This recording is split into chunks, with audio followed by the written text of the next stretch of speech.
In 1954, a British scientist tested 21 plant varieties, searching for the perfect natural fertilizer. One strain produced 100 tons per acre, year after year, with zero chemical input. It decomposed in 48 hours, releasing more potassium than any commercial fertilizer. It required no replanting for 20 years. He documented everything. Then he did something the fertilizer industry could never forgive. He gave it away for free. By 2001, it had vanished from every American garden center. The FDA issued a ban. Headlines screamed, "Toxic." Nurseries refused to stock it, and the $230 billion fertilizer industry breathed a sigh of relief. This is Comfrey, Symphytum officinale, the plant that threatened to collapse the entire synthetic fertilizer market. And the story of how they made it disappear reveals everything about what happens when nature offers something corporations cannot control. Welcome to Earthly Gardening, where soil is built, not bought, and plants are chosen for what they give back, not what they cost. This is a return to practical wisdom, deep roots, and systems that grow stronger with time. Here, gardening isn't about dependence or shortcuts. It's about understanding how nature actually works and using that knowledge to grow abundance. Season after season. The discovery. The story begins with hunger. Ireland. The potato blight strikes. 1 million people starve to death while Henry Doubleday, a poor Quaker in Essex, watches helpless. He had been manufacturing starch, then producing glue for postage stamps. Both businesses failed, but the images of mass starvation never left him.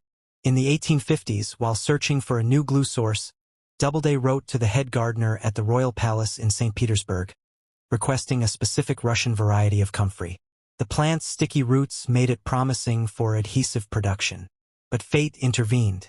The plants he received were not pure Russian comfrey. They were an accidental cross, an F1 hybrid exhibiting genetic vigor neither parent possessed. The hybrid plants produced yields no one had seen before, 100 tons per acre. Doubleday abandoned the glue business immediately. The Irish famine had shown him what mattered. This plant could prevent future starvation. He spent the next 30 years meticulously researching comfrey's potential as a food and forage crop. He documented everything: yield data, cultivation techniques, nutritional analyses. He died at 92, still poor, still devoted to the plant he believed could feed a hungry world. And then tragedy struck. His family burned all his notes. 30 years of research vanished into ash. The full extent of his work was gone. For decades, comfrey cultivation faded into obscurity. The Industrial Revolution pushed agriculture toward machines and chemical inputs, and in the process, farmers forgot the Quaker who had once achieved 100 tons per acre using nothing but a spade and living soil. Knowledge that didn't fit the new industrial model was quietly left behind. Then, in 1948, a young horticulturist named Lawrence Hills stumbled across Henry Doubleday's nearly lost work. Where others saw an old curiosity, Hills saw unfinished business. He decided to pick up exactly where the Quaker had been forced to stop. Hills founded the Henry Doubleday Research Association and began collecting comfrey strains from across Britain. He grew 21 varieties side by side, measuring yields, analyzing nutrient content, tracking disease resistance, methodically rebuilding the research that fire had erased. No guesswork, no hype, just data. By the early 1960s, one strain outperformed all the rest. Bocking 14. It was sterile, meaning it wouldn't spread invasively. It showed exceptional disease resistance. And most importantly, it delivered the highest nutrient density of any comfrey tested. It wasn't just better, it was in a class of its own. Then Hills did something the fertilizer industry couldn't understand. He refused to patent it. Instead, he mailed root cuttings for free to anyone who asked: gardeners in England, farmers in Africa, experimenters in America. By the time Hills retired, Bocking 14 was growing on 6 continents. And when laboratory analysis finally explained why it worked so well, it became clear why this single plant quietly terrified the chemical fertilizer industry. The threat: fresh comfrey leaves contain higher potassium levels than farmyard manure. While most manure struggles to exceed 1.5%, Bocking 14 delivers over 7%, and that's straight from the leaf, no processing required. For flowering, fruiting, and overall plant strength, that kind of potassium density is game-changing. But the real revolution isn't just what Comfrey contains, it's how fast it gives it up. Most green manures like alfalfa, clover, or grass sit in compost piles for weeks before nutrients become available. Comfrey is different. Its low fiber and high moisture content mean microbes can tear through it fast, often within 48 hours. Toss fresh Comfrey leaves onto a stalled compost pile and watch what happens. Within hours, the temperature spikes. Microbial activity explodes. The Comfrey collapses into dark, nutrient-rich humus while tougher materials around it are barely getting started. It's not composting, it's ignition. The secret lies deep underground. Comfrey roots can penetrate up to 10 feet into the soil, far beyond the reach of vegetables and grains. Those roots act like living mining drills, pulling potassium, calcium, phosphorus, and trace minerals from deep subsoil layers that are otherwise inaccessible. The plant concentrates those minerals in its leaves. When you cut Comfrey, you're not just harvesting biomass, you're bringing deep earth minerals to the surface. It's a biological nutrient pump. And once you understand that, you start to see why this plant represents a serious problem for the fertilizer industry. The crisis they faced. By the early 1900s, the world was staring down a fertilizer crisis. Natural sources like guano were being stripped to exhaustion, and scientists openly warned of mass famine. Food production simply couldn't keep up with population growth. Then came the breakthrough. German chemists developed the Haber-Bosch process, pulling nitrogen from the air and turning it into synthetic ammonia. It quite literally saved the world from starvation. But it also did something else, something far less discussed. It hooked global agriculture to fossil fuels. Today, the Haber-Bosch process feeds roughly half the world's population, but at a steep cost. It consumes enormous amounts of natural gas, produces massive carbon emissions, and underpins a global fertilizer industry worth over $230 billion. That entire system depends on one assumption. Farmers must buy nitrogen, phosphorus, and potassium every single year. Comfrey threatens that model at its core. You plant Comfrey once, and it produces for 20 years or more.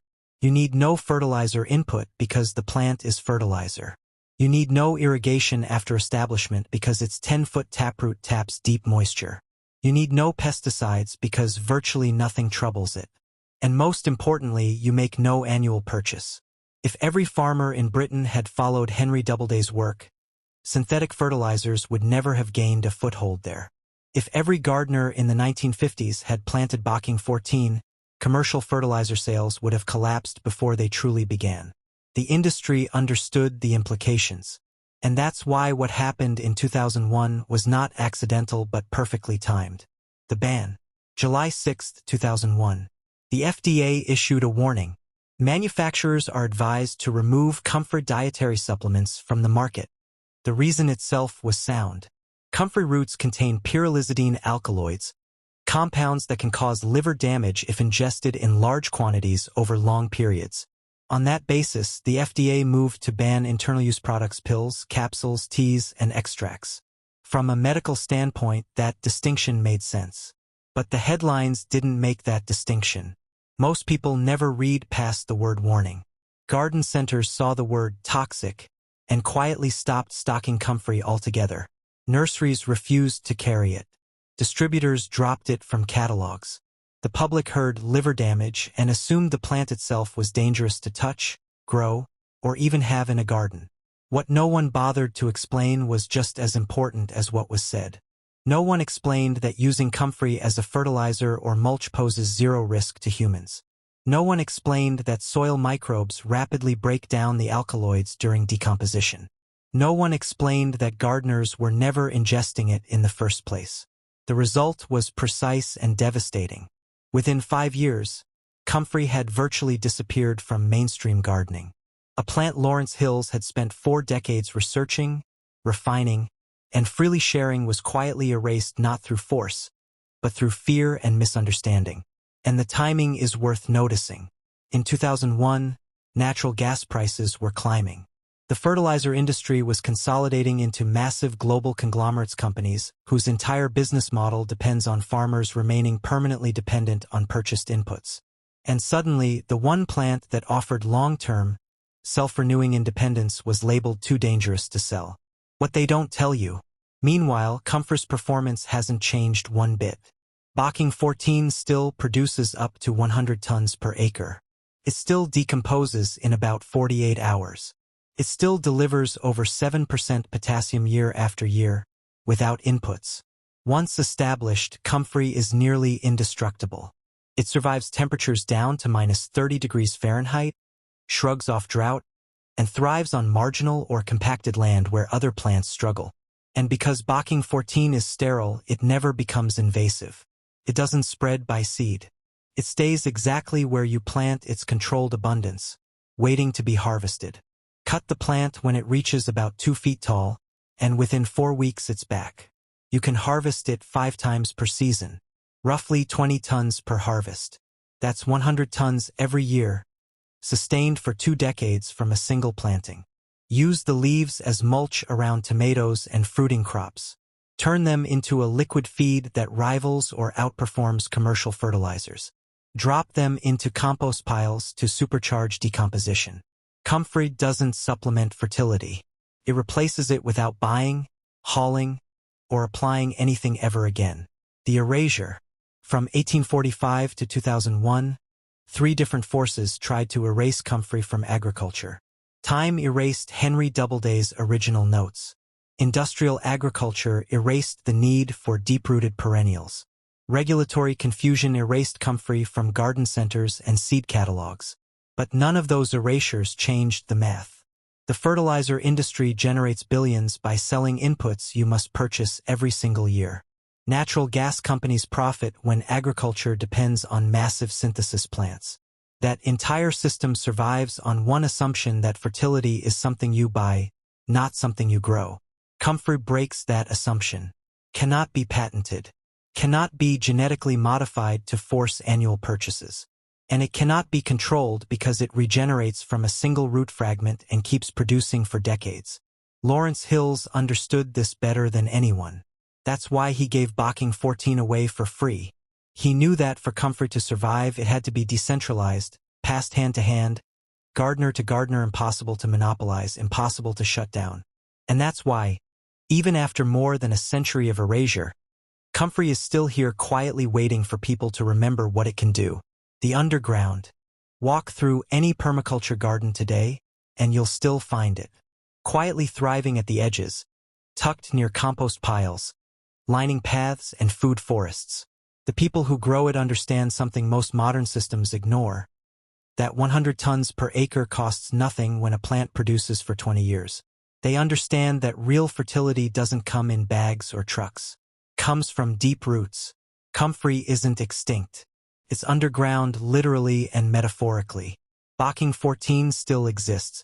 Root cuttings are passed from gardener to gardener like contraband knowledge. No advertising. No packaging. Just trust and experience. The plant Henry Doubleday championed after famine and collapse persists exactly as he predicted. Unkillable. Unstoppable. Waiting patiently for the moment when dependence becomes too expensive to maintain. It's not a weed. It's freedom from the supply chain.